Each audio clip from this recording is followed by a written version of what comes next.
Здраво на сите, добро дојдовте во новото видео. Днеска сме во транспорт на ѓубре. Ајде одма лайк, шер и субскрайб.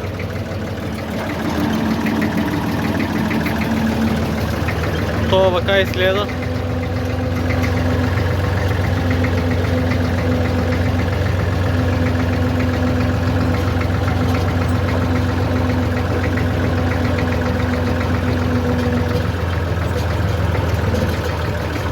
Имаме тука едно тему стикерче за туроци.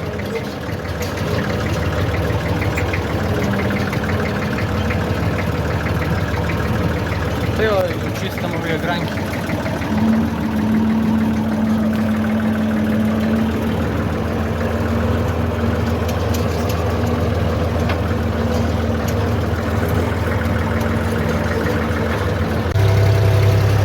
Зашо 542 со повеќе у транспорт, а не 533? Прост пример. Пола газ овде едам у втора.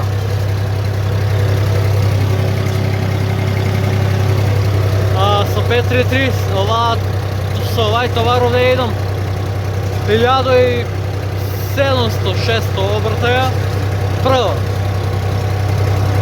Стварно 542 е побавен у втора, можда не е како 542, као 533, ама е побрз од прва, а 533 нема снага да иде у втора овде.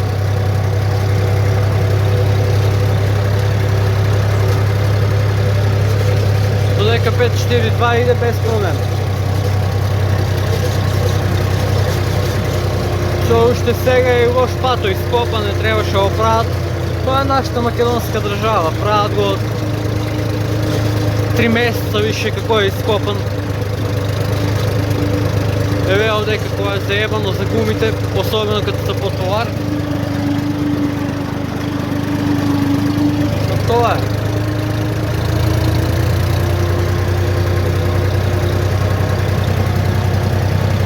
Зашо радиото нешто не работе, джиците се разметлеани, нека ги нека висат.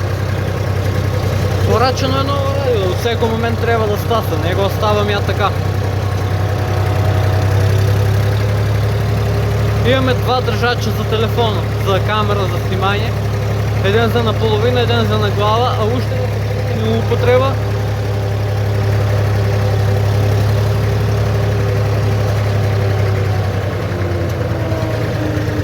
Уште му скоро, само не знам кога.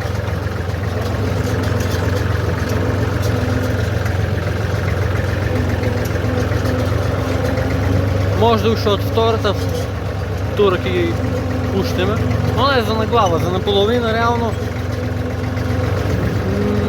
Шо, за наполовина ќе гледате од овде шо. Еве. Дај за наполовина повеќе може да го користам нешто така. Бегај, Марко! Бегај! Пуш!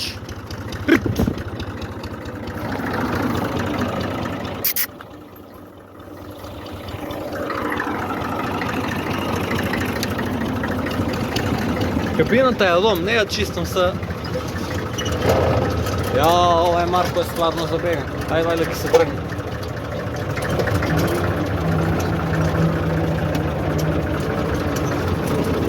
Марко!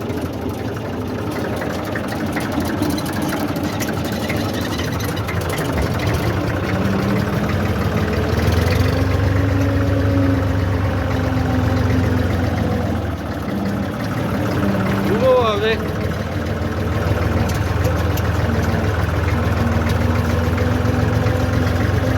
Нашто поле е убаво, само што му фале наводнување. Ја мислам тоа треба да се реши.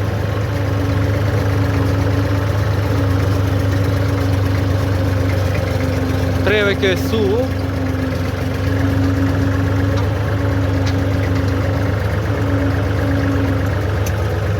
А да има наводнување, има добри ниви тие. Ченка може убаво да раѓат, да се наводнува.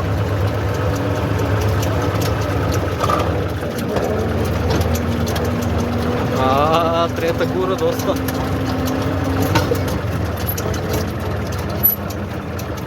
Не ми требаше трета овде.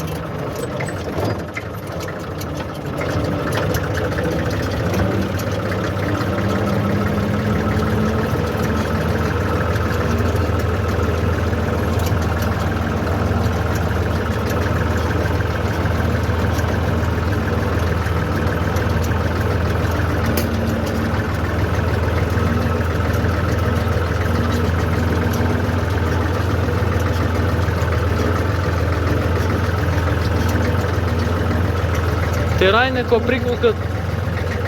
приколица со 533, едно 3-4-5 тури направи со него.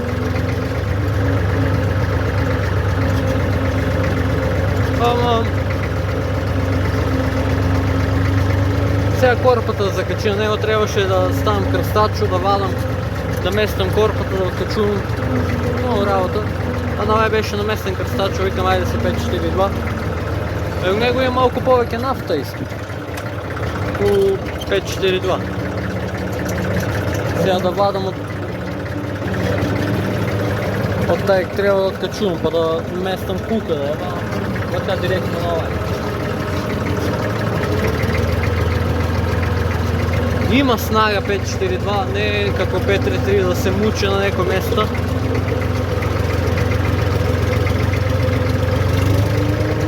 За транспорт е стварно мајка, нема тука шо.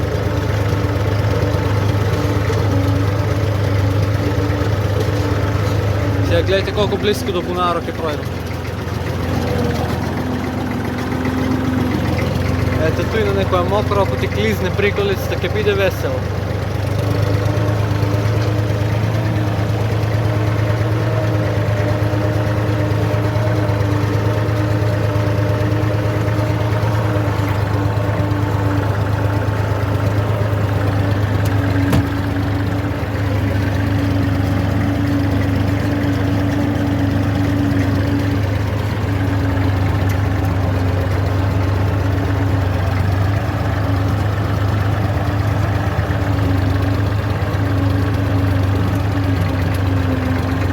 Джунгла, нема тука шо.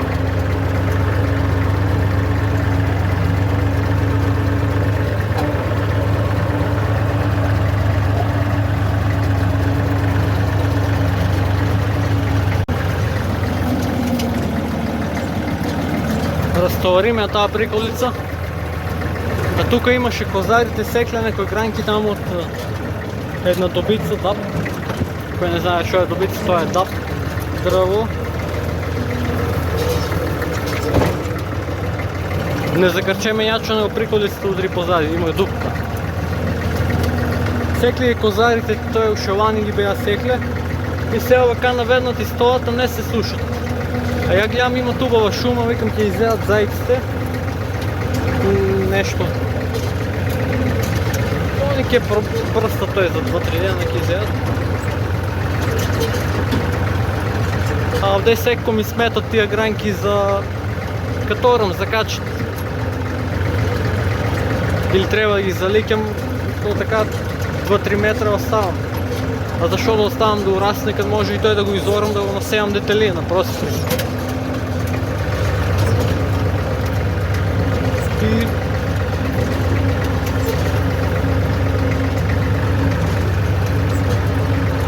Но дечки, ја да не одложам ова видео. Лайк, шер и субскрайб. Ова видео знам дека не ви беше многу интересно. Ама ветувам наред ќе бидат по-добри. И сега додека не набијам барем едно 500-600 субскрайбера, ќе бидат кратки видеота затоа што нема многу гледаност, а вака по-кратки видеа по-ги гледате. Сега лайк, шер и субскрайб, па ја одам дома. Ако товарам уште на приколица ќе ви снимам, ако не тоа е тоа што од нас за денешното видео. Лайкнете, шернете, споделете, па се гледаме у наредното видео. Поздрав!